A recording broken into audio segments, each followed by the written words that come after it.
Welcome back to Hench and Saunters. This is John with a slightly different video. This video in particular, I'm talking about my problems with The Dark Knight Rises. After the events of The Dark Knight, Batman took the blame for Harvey Dent's death, choosing not to reveal how the Joker had corrupted him and instead allow the city to mourn their fallen hero. The Dark Knight Rises opens with Harvey Dent's funeral. Jim Gordon continues the facade that Dent was a white knight and that it will be a long time until somebody inspires the city the way he did.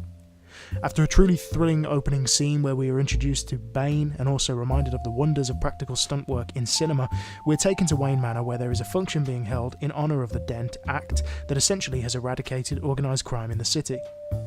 It's here that we learn that not only has Batman not been seen for years, but Bruce Wayne as well. He has become a recluse like Howard Hughes, clearly meant to evoke The Dark Knight Returns in a small way. We were introduced to Selina Kyle in a very playful scene in which she steals some pearls from Bruce's safe.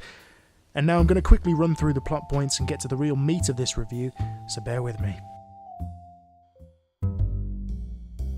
Now, Bane has an allegiance to the League of Shadows previously headed by Ra's al Ghul, and plans to continue what he started by instilling fear and despair in Gotham City before destroying it for good. He does this by repurposing a new source of energy the Wayne Foundation was working on and turning it into a bomb.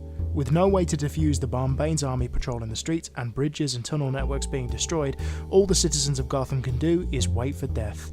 Meanwhile, after a fight with Bane, which for argument's sake leaves Bruce's back broken, he is taken to a prison pit in the middle of nowhere, helpless to save his city.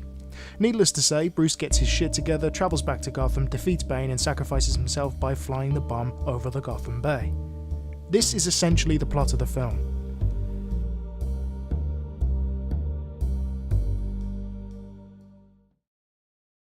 Now, before we get into my negatives, I will say that once again, Wally Pfister's cinematography is stunning, Hans Zimmer's score is thunderous, and the action set pieces and general scale of this film is epic. Truly, truly epic. The actors involved, especially Tom Hardy as Bane, give it their all, and even Christian Bale hands in quite an earnest performance. Unfortunately though, there are logical inconsistencies and narrative problems that ruin my enjoyment of this film after repeat viewings.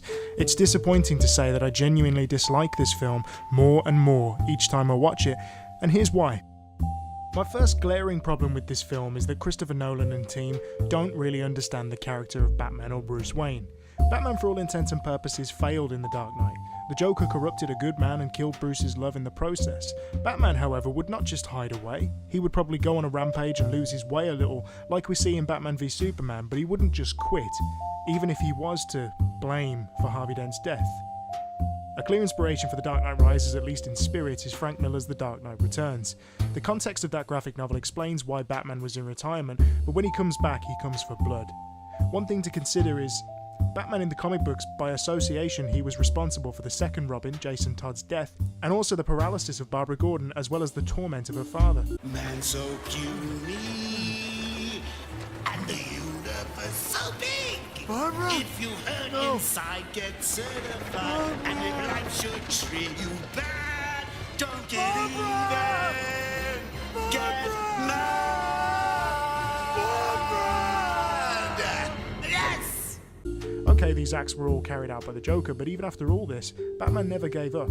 My next problem is a pretty minor one, all things considered, but in the comic book arc Nightfall, one of the most iconic Batman stories for one big reason, Bane breaks the bat. This is unglamorously replicated in The Dark Knight Rises, and I did appreciate the approach.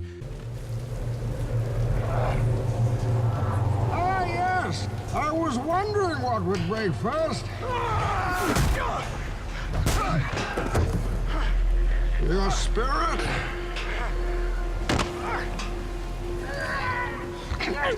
Oh, your body!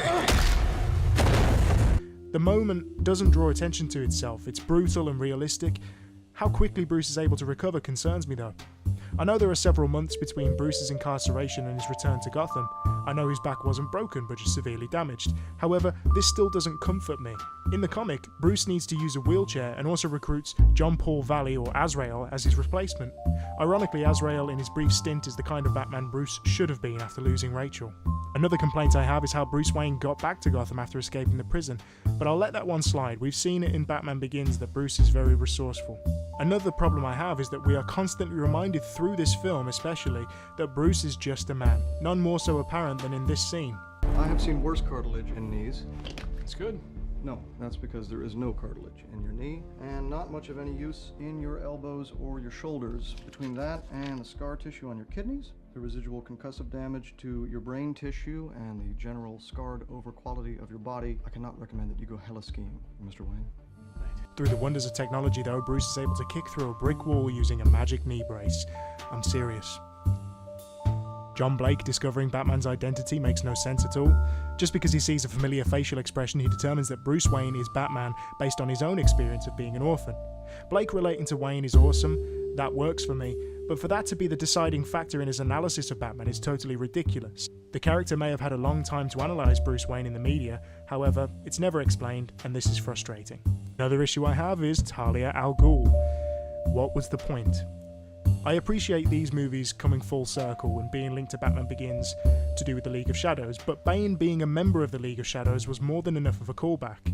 Having one character reveal herself as another and then kill her off mere moments later was just pointless.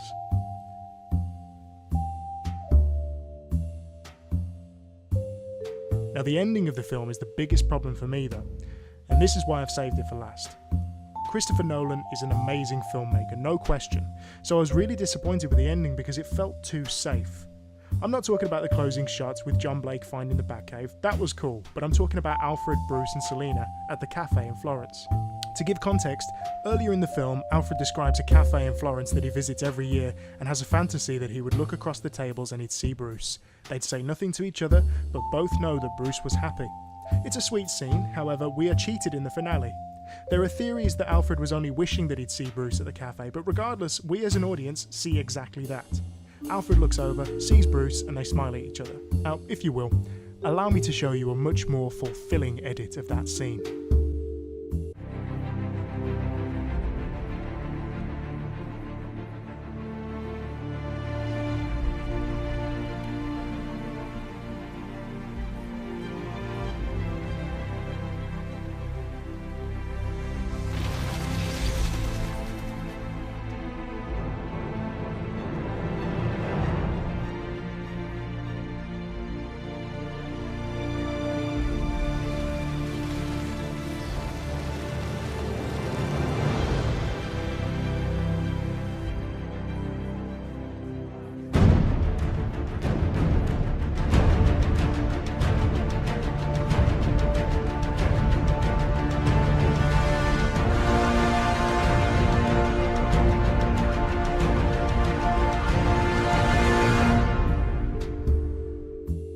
It's much better, right?